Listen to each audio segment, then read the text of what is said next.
What's up, YouTubers? It's Chad Strat, aka Montana Chill, and bringing you a new video about high-pass compression and parallel compression.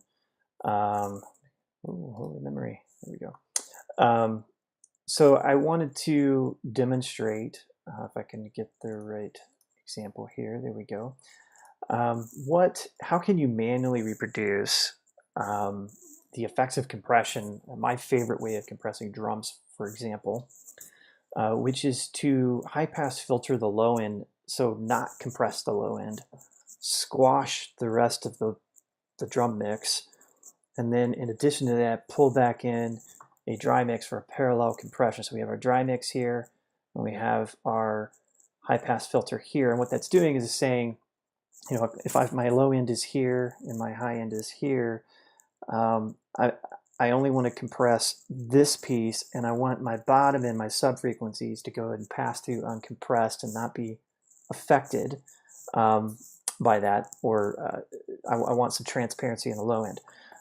There's a use case for that's my favorite way to mix drums, or get them to sit into a mix, is really smash those transients on the low mids to, you know, full spectrum on the high end, and then let the low end pass through. And then in addition, go ahead and bring back a parallel mix. What that means is if I have an input audio source that it splits into two paths, and we compress one of them, and then we rejoin them at the end of that when they get remerged, very apparently. And so there's a way to do that in Reason, just with stock devices. I'm using the Cakewalk RE2A compressor, but let's listen to what this feels like, and I'll pass this. Here's my original drums. Listen to it with.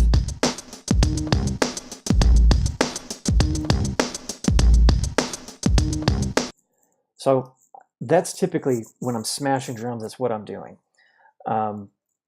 So let's walk through how to do that with standard Reason devices. You could use the regular M-class compressor here.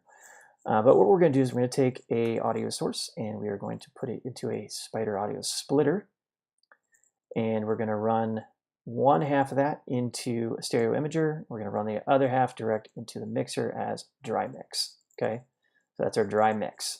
This is where we blend in the parallel feed.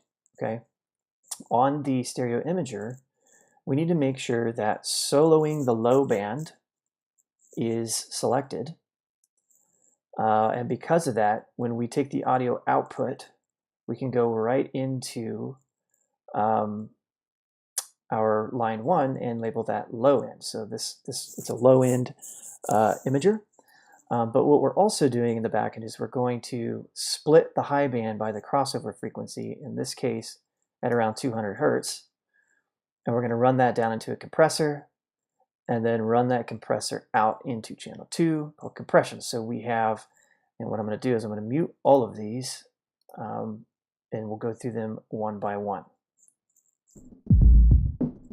So here's our unaffected low end. Okay, and here's our compressed mid and highs. Now we add those together.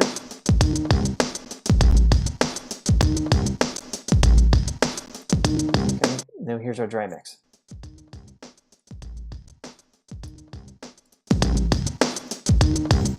All three together.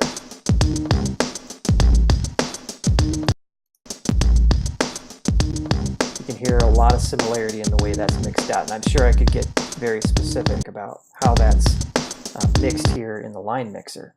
But that is how you can do a high-pass compressed signal with a unaffected low end, with bringing back in a dry mix to make up some of those mids and highs on your squashed drum signal. So cool tip. I do this a lot. Speaking honestly, I typically just use a plugin, but I did want to demonstrate that you don't have to. You could just use regular Reason devices if you wanted to do that. Thanks for watching this tip. Make sure you give a like, give a share, and leave a comment. God bless you guys.